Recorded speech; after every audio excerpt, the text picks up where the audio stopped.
have ways for them to engage and interact on our website. If you don't have that today, I want you to think about it when I'm done and tell me if you think it's a good idea, because I make money doing this. Not talk about it, doing it for our business. Right? If I have time before the end here, I'll log into my mailbox, which I have a sales lead box, and I'll show you people that are inquiring, signing up for my e-newsletter, right? Hey, I love that. You don't want to buy my stuff today? That's great. But John gets on it. It's John, right? John gets on it. Sam, I'm not too bad for 50 years old, still read. Anyways, I'm like, I log in. If they say, I don't know what you want, but they sign up for my e-newsletter, and they're really saying, it's okay for you to talk to me once a month. Why not? Right? And I don't think we need all the other, we might need a couple of questions, a couple of fields, but we don't need to know height, weight. You ever go to the forms that have like 30 things on them? You're like never going to fill them up. But the idea is to think about this. I'm going to hit it again later on. But this is like an outline of my online strategy. And there's just a couple of important points that I think everybody knows most of them, but there's this one here, is where is the audience cyclically? So we talked about the teenagers and how they move from Facebook to Twitter, right?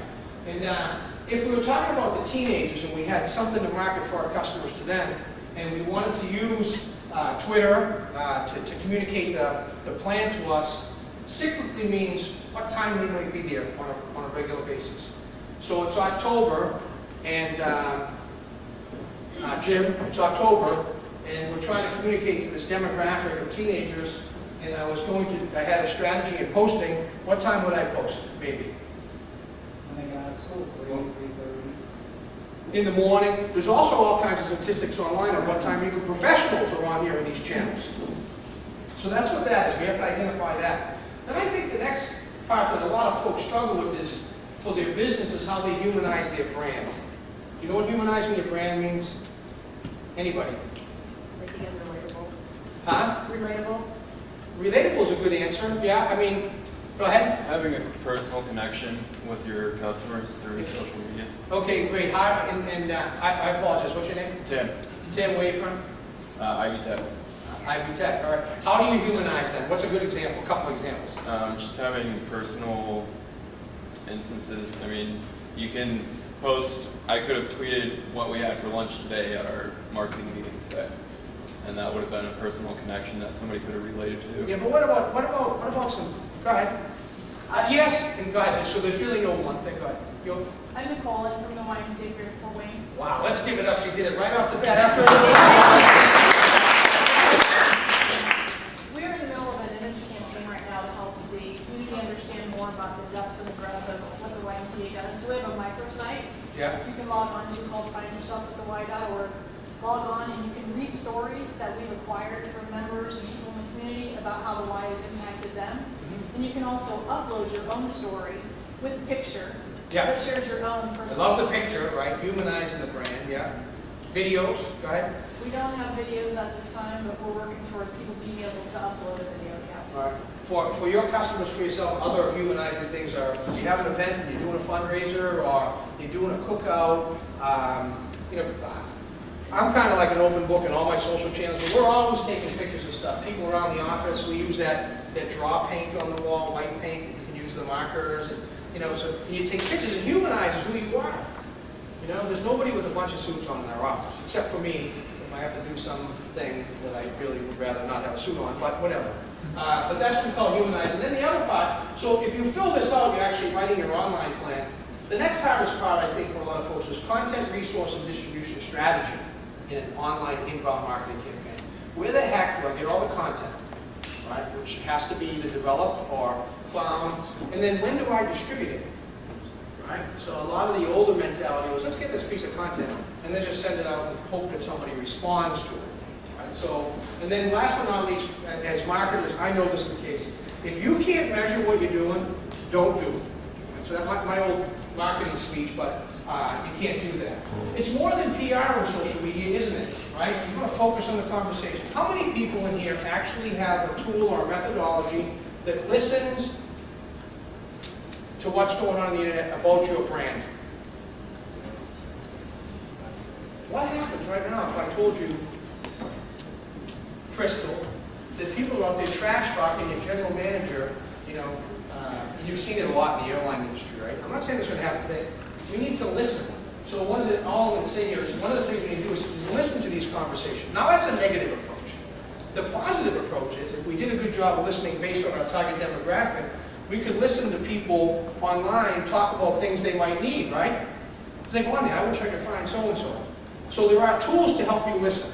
And I'm not, when I talk about tools here, I'm not tied to any particular tool, but you know, you have things like Radian 6, that's Salesforce.com bought, like 6 billion, no, I forget, 600 million. That wasn't my software company either, or I wouldn't be here. You can use tools like Hootsuite to listen. You can do Google Alerts. Everybody use Google Alerts? Right? Everybody has Google Analytics on their website here today, right? Oh, wait a second. How come you're not raising your hand in the back?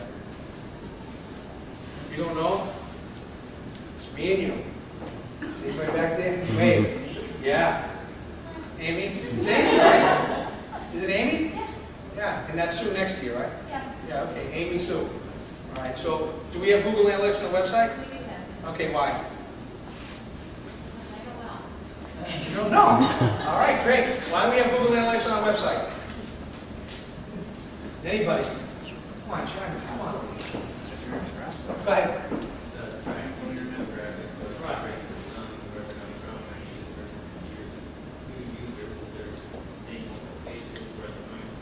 Maybe that your home page isn't the most popular page they come to.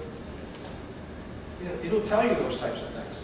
Now, you'd say, well, how is that happening? Well, if you're doing a campaign, you don't know anything about SEO or anything about this social strategy, because everything you do on social impacts your SEO at some level, maybe, right? Tagging photos, videos, right? Anything we put on the internet, you know, it can be searched and crawled by Google, not everything, but some things. But if we don't have Google Analytics and they come to our website, we don't even know where they're coming from. So no matter what you do, I want you to go back to your office, make sure you understand a little bit about Google Analytics, read through it, and then when you apply this to yourself or your customers, you'll know how to measure the things that we're doing in terms of the conversations that we're doing. How do we measure other things? Downloads, e-newsletters, blog comments, questions, shared links, retweets, followers, site traffic.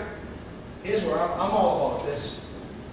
Right? So we have, you know, and everybody has a different business, but for me, I'm interested in inquiries and leads. Right? And anybody know the difference between that? Inquiry and a lead? Bill's going to give you $5. All right? So you still brought that money, right? I got it. All right. Inquiry and lead. Anybody? In sales. I'm in sales now. Let's put on our sales hat. We're helping sales, right? We help sales all the way through the process as marketers. Inquiry and lead. All right. Go ahead. Put it up there. Okay. All right. There you go. Well, an inquiry. Wait a second. Have a chat. There we go. My name's Crystal. I work at the Better Business Bureau. As far as inquiries, it would be when people actually ask you about your product or service. As far as leads, you get other people referring to others about your product or service, and that can drive business back to you.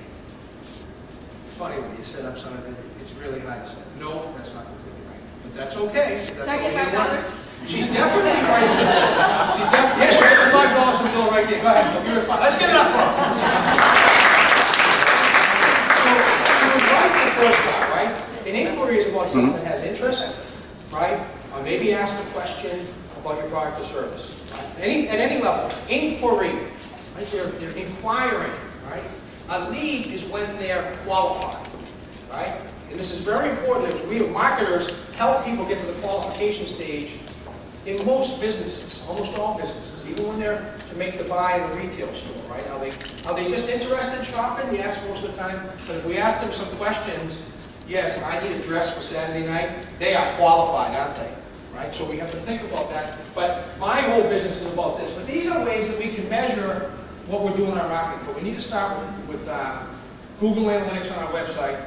And if you start this inbound content marketing strategy that I'm going to bring you through right now, you need to start there because I want you to measure the effectiveness of this. Right? It's amazing when I show people that their website isn't the most popular page. They go, what are you talking about? That's where I put everything. Well, I'm telling you, when you Google your keywords, right, it doesn't go to the home page. Here's all the things that come up first. You know, I'm not talking about typing in the name of your company either. I love that. Look, we come up first. No bleep, Sherlock. Right? You're laughing. You have no idea. They're like, look, we come up first. Yeah, no kidding. It's This is you. What about